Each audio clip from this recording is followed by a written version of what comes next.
ले जाइए सुधिया हमार एतनी बचना समा सुने तारी माई कामन माई सुना बेटी हो कामन माई सुना बेटी हो एतनी बचना जब सुनली हो बेटी सुन बेटी राजा हमार सुन बेटी राजा हमार नौआ जे जाइए हो बरिया जे जाइए जाइए हाथ तोहर ले जाइए खबर तोहर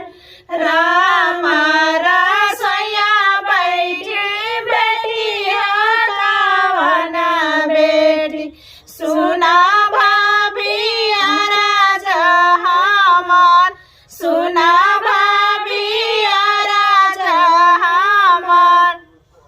आप लोग हेलो यह गीत दोस्तों, कैसे- नमस्ते प्रणाम। ये गीत कैसी लगी आप लोग कमेंट के द्वारा जरूर बताइएगा।